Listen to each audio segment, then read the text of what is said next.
नमस्कार. आज आपण एका अशा प्रश्नावर बोलणार आहोत जो आपल्या सगळ्यांनाच कधी ना कधी पडतो. तो म्हणजे आपण शिकतो तरी कसे? म्हणजे एखादी नवी गोष्ट, एखादी नवी कल्पना ती आपल्या मेंदूत नेमकी कशी जाते आणि तिथे टिकते तरी कशी? हो, हाच तो प्रश्न आहे. विचार करा, सायकल चालवायला शिकण्यापासून ते एखादी नवीन भाषा शिकण्यापर्यंत या सगळ्यामध्ये एक जबरदस्त विज्ञान आहे. चला तर मग आज या विज्ञानाचाच शोध घेऊया आणि आपल्या मनाच्या आत चालणाऱ्या या अद्भुत प्रक्रियेला समजून घेऊया. आता बघा, शिकण्याची प्रक्रिया समजून घ्यायची असेल तर आधी आपल्याला ते शास्त्र समजून घ्यावं लागेल जे याचा अभ्यास करतं, आणि ते म्हणजे मानसशास्त्र. तर मग चला मनाच्या इतिहासाची एक छोटीशी पण तितकीच रंजक सफर करूया. तर मानसशास्त्र म्हणजे नेमकं काय? अगदी सोप्या भाषेत सांगायचं तर हे आपल्या मनाचं आणि आपल्या वागण्याचं विज्ञान आहे. आणि गंमत म्हणजे याची मुळं थेट प्राचीन ग्रीसमध्ये ॲरिस्टॉटलसारख्या महान तत्त्वज्ञांपर्यंत पोहोचतात, ज्यांनी पहिल्यांदा मानवी मनाबद्दल गंभीरपणे विचार करायला सुरुवात केली. आपली शिकण्याबद्दलची समज काही एका रात्रीत तयार झालेली नाहीये. 1879 मध्ये विल्हेल्म वुंटनी जगातली पहिली मानसशास्त्राची प्रयोगशाळा सुरू केली आणि तिथून खऱ्या अर्थाने वैज्ञानिक अभ्यासाला सुरुवात झाली. पुढे जाऊन पॅवेलॉव्हसारख्या शास्त्रज्ञांनी प्राण्यांवर प्रयोग करून आपल्याला सवयी कशा लागतात हे दाखवलं. तर अगदी अलीकडे डॅनियल गोलमन यांनी भावनिक बुद्धिमत्तेची ओळख करून दिली, ज्यामुळे या क्षेत्रात एक नवी क्रांतीच झाली. आता एक मोठी गंमतशीर गोष्ट आहे. आपण शिकतो कसं यावर शास्त्रज्ञांमध्ये नेहमीच दोन गट पडले आहेत. हे म्हणजे जणू दोन विचारांमधली एक स्पर्धाच आहे. आपण एखादी गोष्ट करून शिकतो की त्यावर विचार करून शिकतो? तर हे दोन विचारप्रवाह आहेत तरी काय? एका बाजूला आहे ते लोक जे म्हणतात की अरे करूनच शिकणार, प्रयत्न करत राहा, चुका करा आणि त्यातून शिका. तर दुसऱ्या बाजूला आहेत ते जे म्हणतात नाही नाही, आधी विचार महत्वाचा. कधीकधी अचानक डोक्यात एक कल्पना येते आणि सगळा प्रश्नच सुटतो. यालाच आहा मोमेंट म्हणतात. करून शिकणे ही संकल्पना समजून घेण्यासाठी एक खूपच प्रसिद्ध उदाहरण आहे. ही गोष्ट आहे एका रशियन शास्त्रज्ञाची आणि त्याच्या काही भुकेल्या कुत्र्यांची. बघा, इवान पॅव्लॉवने काय शोधलं? सुरुवातीला काय होतं? कुत्रा अन्न बघतो आणि लाळ गाळतो, अगदी नैसर्गिक गोष्ट. मग पॅव्लॉवने एक गंमत केली. तो अन्न देताना सोबत एक घंटा वाजू लागला. हेच पुन्हा पुन्हा केल्यावर कुत्र्याच्या मेंदूने एक संबंध जोडला. घंटेचा आवाज म्हणजे जेवण. आणि याचा परिणाम, आता अन्न समोर नसतानाही फक्त घंटेचा आवाज ऐकूनच कुत्रा लाळ गाळू लागला. म्हणजे त्याने एक नवी गोष्ट शिकले होती. आता दुसरी बाजू बघूया, म्हणजे विचार करून शिकणे. समाकारवादी मानसशास्त्रज्ञ म्हणतात की शिकणं हे नेहमी हळूहळू होत नाही. कधीकधी उत्तर अचानक मिळतं.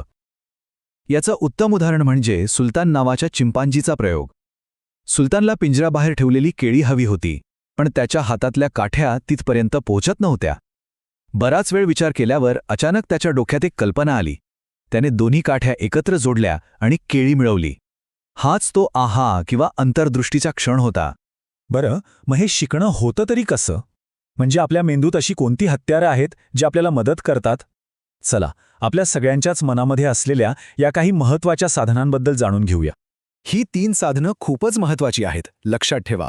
पहिलं आहे अवधान, म्हणजे लक्ष देण्याची क्षमता.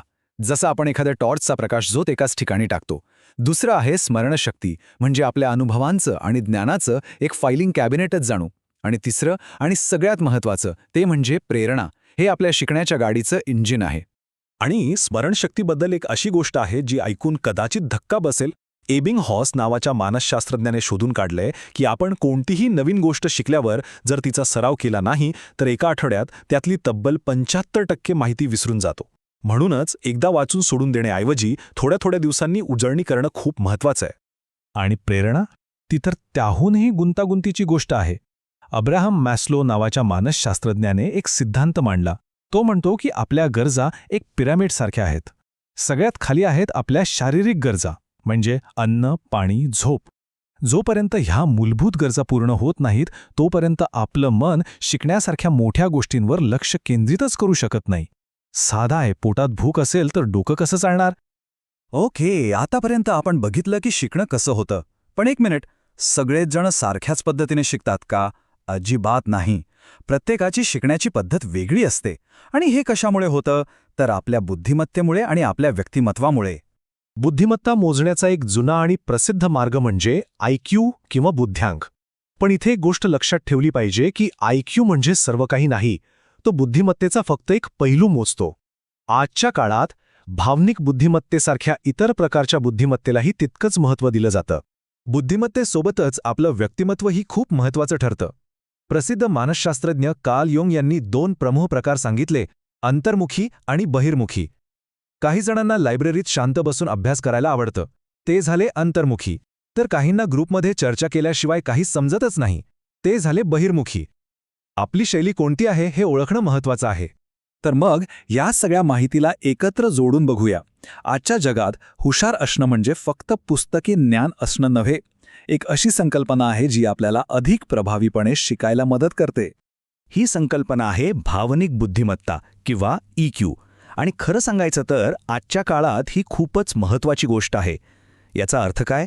तर स्वतःच्या आणि इतरांच्या भावनांना ओळखणं आणि त्या योग्य प्रकारे हाताळणं. विचार करा, परीक्षेच्या वेळी येणारा ताण सांभाळता आला तर केलेल्या अभ्यासाचा जास्त फायदा होतो. हीच तर आहे भावनिक बुद्धिमत्ता. भावनिक बुद्धिमत्ता 5 गोष्टींवर अवलंबून आहे. स्वतःला ओळखणं, आपल्या भावनांवर नियंत्रण ठेवणं, स्वतःला ध्येयासाठी प्रेरित करणं, इतरांच्या भावना समजून घेणं आणि लोकांशी चांगले संबंध ठेवणं. ही कौशल्य असतील तर शिकण्याच्या मार्गातले अनेक अडथळे दूर होतात. तर मग मुद्दा काय आहे? शिकण्यात टॉपवर असणं म्हणजे फक्त पुस्तकं पाठ करणं किंवा जास्त IQ असणं नाही, तर आपल्या भावनांना समजून घेणं, स्वतःला प्रेरित ठेवणं आणि संपूर्ण शिकण्याच्या प्रक्रियेकडे एका मोठ्या दृष्टिकोनातून पाहणं हे खरं शिकणं आहे. आता हे सगळं विज्ञान समजल्यावर आपल्या शिकण्याच्या पद्धतीकडे बघण्याचा दृष्टिकोन नक्कीच बदलू शकतो. एखादी व्यक्ती कृतीतून शिकते की विचारातून? तिची प्रेरणा कुठून येते? आणि सगळ्यात महत्त्वाचं, भावनिक बुद्धिमत्तेचा वापर करून हा शिकण्याचा प्रवास अजून सोपा आणि प्रभावी कसा करता येईल? विचार करण्यासारखी गोष्ट आहे, नाही का?